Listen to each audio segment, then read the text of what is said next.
Welcome to Digital Asset News to get top stories in crypto, current digital assets, and break it down in bite-sized pieces. Today, we've got some pretty interesting things. First up, this is from Cointelegraph, the magazine, and it's titled, "As Money Printer Goes Brr, Wall Street Loses Its Fear of Bitcoin." This kind of takes a look at what's going on with the institutional market and where things are headed. It's a pretty well-written article, and there's a lot of different pieces to it, so we're going to dive deep.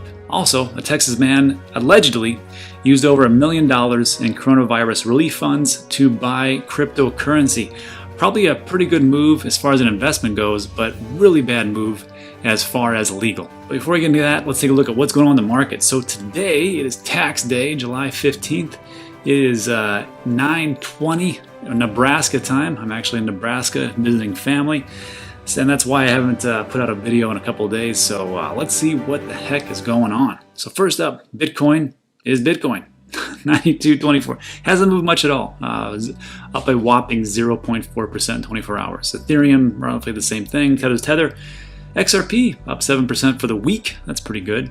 Bitcoin Cash is at 0.0. Cardano making a massive run and in that number 6 spot. So congratulations, everybody's holding on to Cardano. Up 12%, almost at going up to maybe 0.15, who knows. Bitcoin SV is whatever.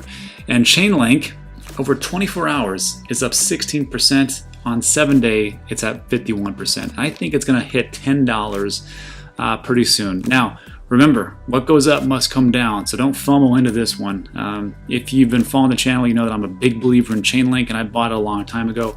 Maybe now is not the perfect time to get it, but that's up to you. And everything else is pretty much the same. Tezos up 7%. VeChain, another massive run, 9%.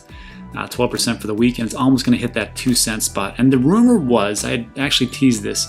This was sent to me by a subscriber, and they had said that there's a rumor that VeChain is actually partnering up with Apple for on-chain analytics and tracking. So we'll see if that actually pans out. You know, rumors are good for price action, and when they're actually proved true, it can be even better. So we will see. Anyhow, let's jump into today's stories. Before we get to that article about the institutional investors, I want to say that I've been getting a ton of emails from eToro. Apparently, a lot of different people are adding me or Digital Asset News to their watch list to follow my trades, which I think is hilarious because I don't trade. I'm an investor. I don't do any trading. I don't do swing trades, long-term trades. I just buy and hold essentially. So I was wondering, I'm like, over the last 2 or 3 weeks, I'm getting more and more and more of these. And I'm like, what the heck is going on? So I had to take a look at my actual eToro account. And what it has is actually, I started off with eToro months and months ago. I don't use them anymore because I'm heavily disappointed in their customer service. It's just awful. I've lost some money, and I don't know where it is. And it's taken me over a month for them to respond, and they still don't have an answer. So I don't know what's going on, and I cannot recommend them. And if you've taken a look at my Exchange and Wallet Google spreadsheet, this is everything that I use or have used right now. And you can find the link to this in the description of every one of my videos. It looks exactly like this. And you can see here like everything from the fees, selling fees, the conversion rates, the staking fees, loans, how much it costs to fund, different things as far as like for accrued interest. So everything you want to know is pretty much right here, and it's a comprehensive list, would say. But you can see why I only recommend Coinbase for an off-ramp. Gemini, I was using pretty heavily. Now I'm not. Now I'm actually using my 2 favorite 1-2 punches. Voyager to buy everything because it's no fees, and Celsius to accumulate interest because it's just fantastic and it works. That's the big thing. But on here, I think over here in the last row, eToro, and I pretty much say why I do not recommend them anymore. And it's a trading platform. So if you want to take a look at that in the story, then it's right there. But I cannot recommend eToro in any way, shape, or form. Anyhow, the question I have was, why is everybody following me as a trader? I'm not a trader. And I took a look at it, and I had bought Ethereum. I bought 1.5 units at $173. So I'm actually up 36% as far as profit and loss. But Cardano was the big winner here because I'm actually up 163%. I bought Cardano at less than a nickel. And right now we're coming up at almost 13 cents. So when you take a look at eToro, just be careful because like I've allocated a whopping $550 and my profit was $569. So I mean, I'm up pretty big for just these last 3 or 4 months. The thing about eToro is that you can copy traders that have, and it's mostly just by percentages gained. So I understand why people are doing it. They're looking at me and going, oh wow, this guy must be a genius trader because he's up so much. No, I'm an idiot. I'm actually, yeah, I'm a moron. And all I do is just, invest, and I just do the slow push. So eToro, like here is Matty Greenspan. And if you just don't know him, he was big with eToro. I think he was not a member, but I know he used to work for them. Now he does quantum economics. And for the month, he's up a whopping 8%. If we can change that to 3 months, he's up 61%. Over 6 months, excuse me, he's up 46%. So there you can take a look at, a trader is a trader, right? They can do whatever they do, but I mean, to me, I just don't understand the whole process. I'm like, just invest, dollar cost average in, everything works out. And I actually take a look at it, I'm like, well, if Matty Greenspan, who's like a super great trader, how's everybody else doing in the eToro space or the top traders? You can take a look at all these different people that are on here. So like, I don't know who K-Fish is, but I guess he's one of the best ones. He's got negative 1% for the yearly return. This gentleman here, Crypto Kevin, 22% for the year. Great. Maddie for the year, 37%. I don't know who this is. This cool Christ, sure, 3%. Here's Data Dash. He's up a whopping almost 2%. And here's a guy who's down 40% as a trader, business school. Great. So the thing is about with eToro, like, I mean, all these guys, I'm sure they do not trade on eToro. I'm sure if they do a little bit of trading, they probably did it for a while and they jump ship to something else better that has better customer service and just better overall. So if you're looking at like Data Dash here and you're like, wow, what an awful trader, I'm sure he's a much better trader on other platforms. But if you're looking at this, you're like, wow, this isn't so great. So again, if you're following eToro, just be careful. It's not about the percentages. I mean, look at me. All I did was just invest slowly, and I'm up like over 100%. Which kind of leads me to my last point, which is, everybody knows on this channel I'm not a big trader, but I mean, if you want to trade, that's cool. Do what you want to do.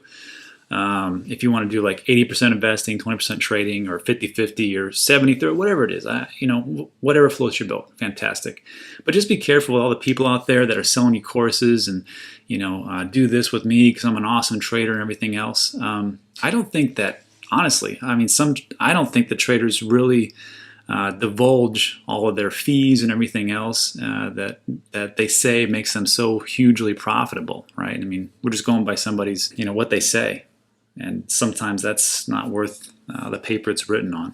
So like, I will just tell you this, like I'm a small business owner. One of my businesses is an Amazon online business. And when I first got into it, I thought I was making a ton of money. And then when I added up all the fees and the selling items and the storage fees and everything else, I'm like, wow, I didn't make that much at all. Because you have to look at all the different fees that you have. So like all these people that say like, oh, just trade with me, I'll make this much money. Just be careful, because if you add up all the fees that are out there, sometimes you're not making squat. Anyhow, let's move into today's top story. So first up, Cointelegraph has a magazine, great, and they get to put together like a couple of stories weekly. And this one was, it was written by Andrew Fenton. Who's Andrew Fenton? Andrew's based in Australia. He's a freelance journalist and editor covering cryptocurrency and blockchain, worked as a national entertainment writer for News Corp Australia, film journalist in the Melbourne Weekly. So I don't think he's got like a super strong type of background in the financial industry, but what he talks about here is still relevant, and he's got a lot of good sources. So let's just dig right in. So the first part, I'm not going to go over, it's kind of boring. Second part here is where he talks about sea of change on the Wall Street. And what he's going to talk about here is how the sentiment is changing on Wall Street and institutional investors are coming in, which is the same thing we've been talking about on this channel for months now. And I can see it, and he just gives specific references, so I want to talk about it. So first part here, he talks about Nathan Montone, co-founder of M31 Capital, lives on Wall Street, right across from the stock exchange. 27-year-old who started trading Bitcoin in 2011. Also noticed a big shift in attitudes. He says, it's crazy how fast opinion is changing. Until very recently, it's been the case that if you talk to any traditional investment banker or anyone in private equity, they'd really be saying things like, hey, get that internet money out of my face. Or I remember that from 2017, isn't it dead now? And I got to tell you, it's the same thing. When I talk to friends and family and acquaintances about Bitcoin and cryptocurrency, they're like, oh, Bitcoin, I remember that thing. Wasn't it like 20,000? And they'll always get that number right. Yeah, they'll say, hey, wasn't it about 20,000, 2017? Now it's like nothing. And you're like, well, yeah, it did. It actually took a big dip, just like everything else in the stock market. And yeah, but right now it's sitting around 10,000. So it's actually the best performing asset class of all time, and it's being the target of the S&P 500 and the Dow. So if you want to go over there and invest your money and make, I don't know, 8, 13%, go right ahead. But if you would invest it in March, you'd be up 300%. So stick that in your pipe and smoke it. Anyhow, so moving on. He states, my cap table is full of angel investors, and there's some guys that years ago would have thought Bitcoin is like a toy or scam. Now they're actively reaching out and asking, hey, tell me more about how Bitcoin works. Can you send me a couple of research papers so I can get up to speed and understand it more, which makes a lot of sense. And then he states here, part of the appeal is getting in early on an emerging asset class, like internet stocks in the 90s. But he agrees with Montana Toa that a major catalyst is a loss of faith in the system. We can see that right now with quantitative easing and the different volatility in the stock market per se. And there's a big disconnect between the actual stock market and the economy. And when we have a massive amount of unemployment, small businesses are closing at a rapid pace. However, the stock market just seems to go up. It doesn't really matter, which is exactly what he says here in the article. He says everything's overvalued. Real estate is overvalued. Bonds are definitely overvalued. Equities, everything you can think of. I think the biggest catalyst for that is printing trillions of dollars. This feeling that people increasingly have that maybe their US dollar are not as safe as they thought they were. And this is the exact same sentiment. There was a podcast, Unchained, and they had Mike Novogratz and Raoul Pal. And the moderator said, what is going to be the catalyst for Bitcoin? Is it because of quantitative easing and the potential interest rates or hyperinflation and the poor economic policy? And Mike Novogratz said, bingo, that's exactly the big use case right now for Bitcoin, because people are worried about the monetary policy that is being set forth by the United States and globally by the central banks. He goes, people are, individuals and corporations and the central banks themselves are just printing money like there's no tomorrow. So we don't know what's going to happen, but Bitcoin is that, as it's called, schmuck insurance by Chamath Palihapitiya.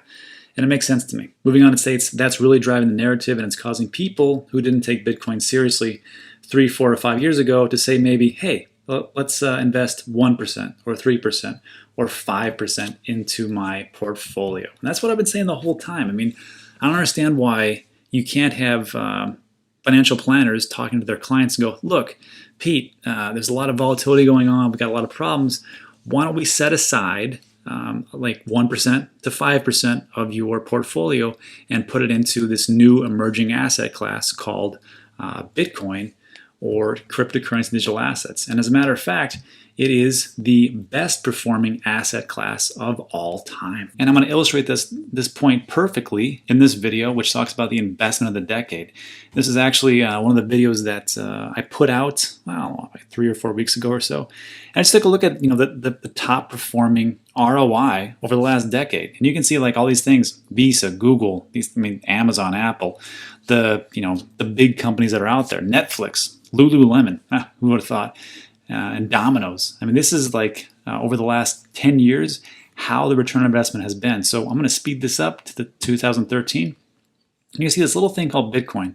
And all of a sudden, it's going to shoot all the way to the top and get into the thousands, which is pretty amazing, right?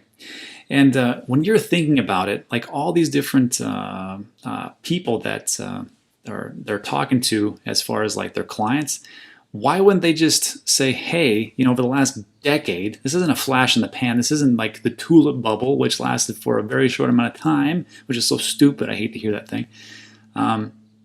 We're seeing in a massive amount of return on investment if we just invest into something called Bitcoin. And only Bitcoin. I mean, there's what they would consider altcoins into something like, a little thing called Ethereum.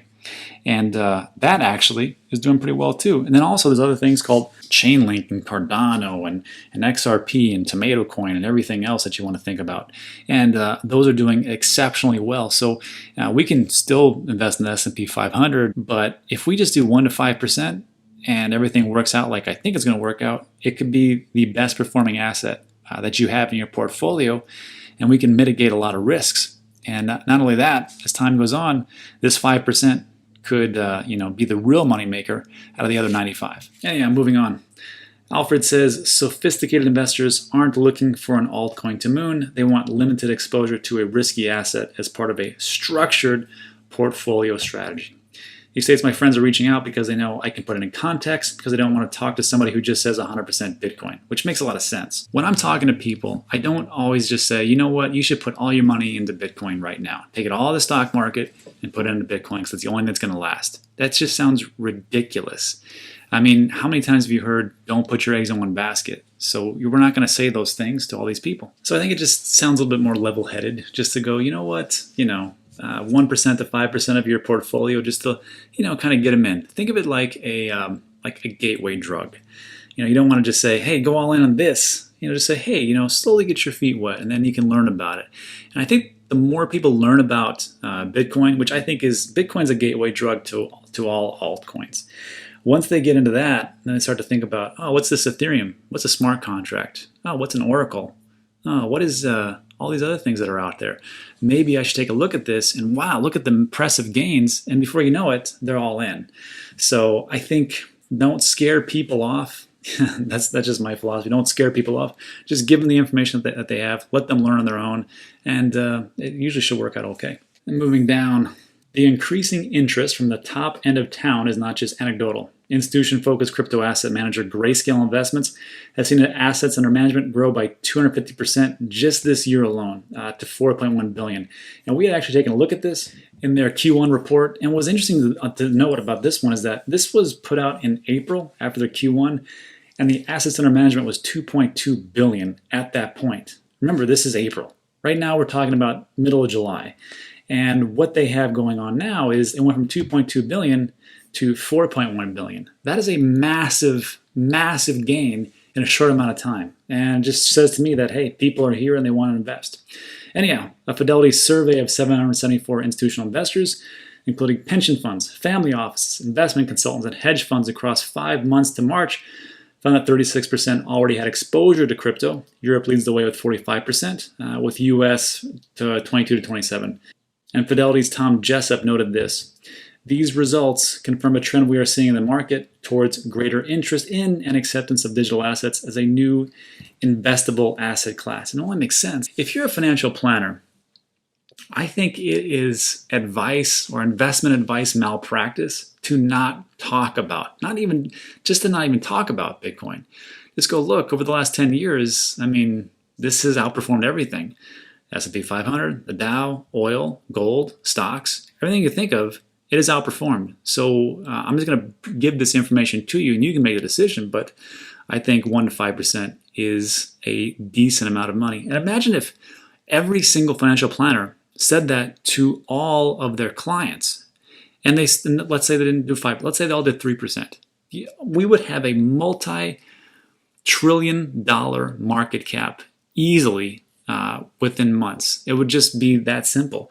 The problem is they're not doing it because they don't have, first of all, the regulation isn't in place.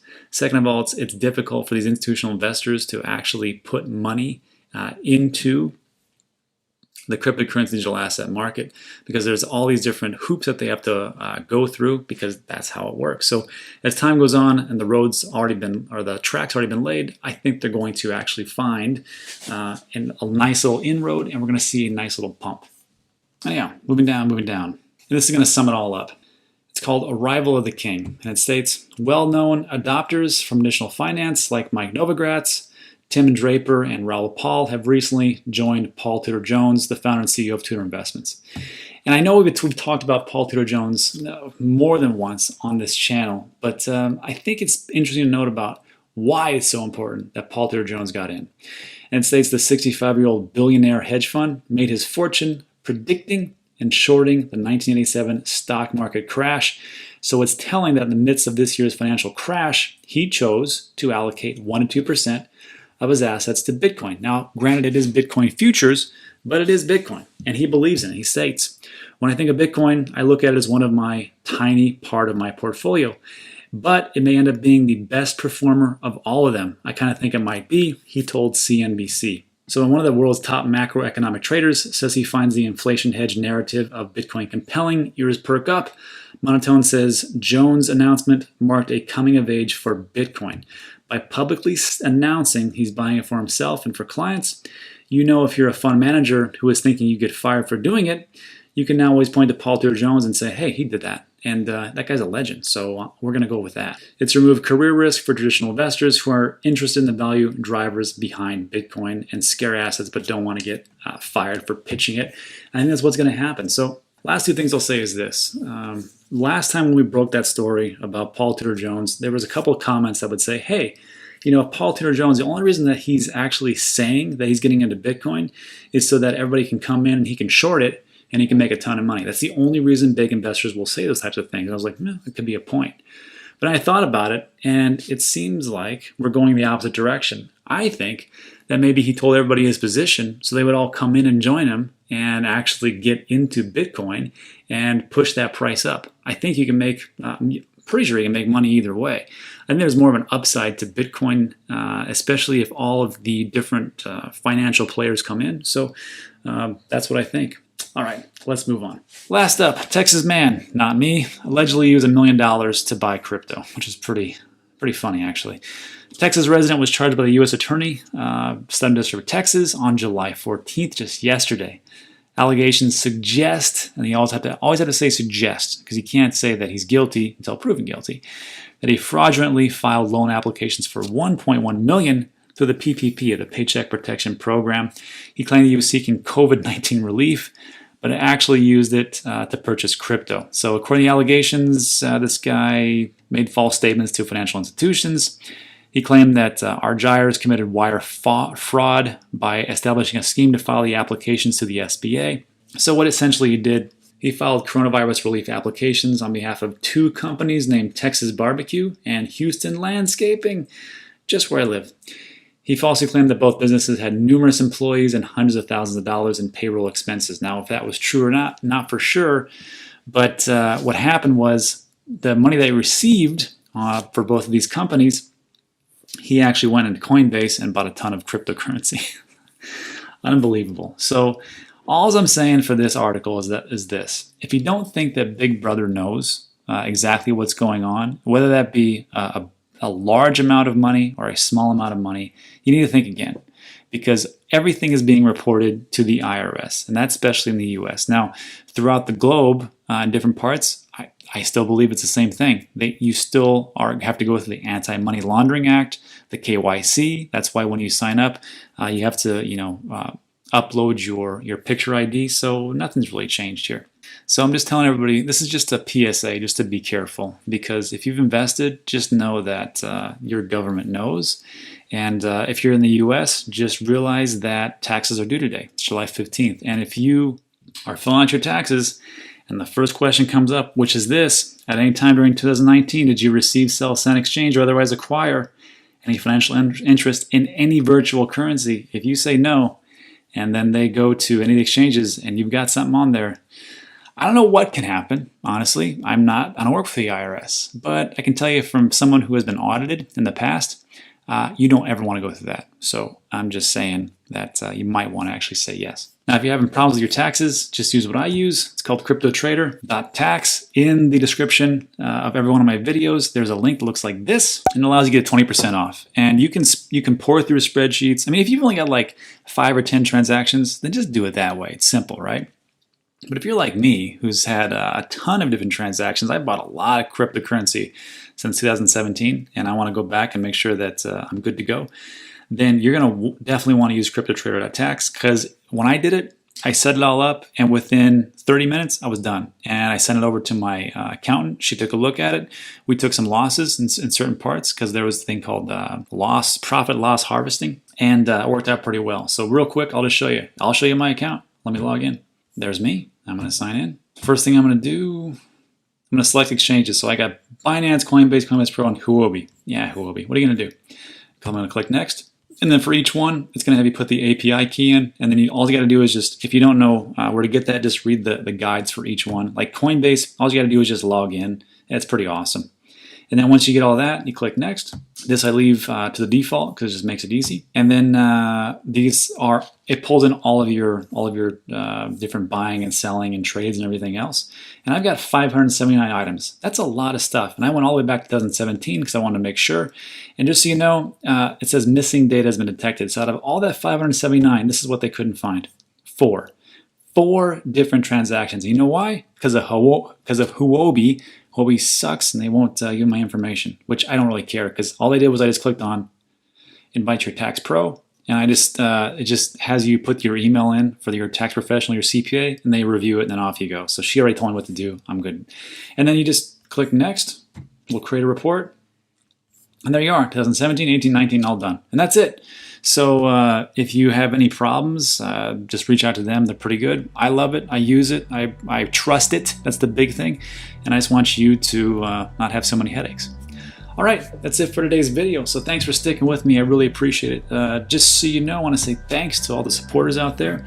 Level 1s, which is as of this month, is all there is. I got away with a level 2 because level 2 is giving individual shout outs and was taking a little bit too much time. So level 1s, thanks so much. It's a tip, really. It's like $1.99. So thanks everybody. I really appreciate it. Level 2s, they paid a little bit more, and I'm just going to tell them, don't pay me, just buy more crypto. That's the best thing I can tell you.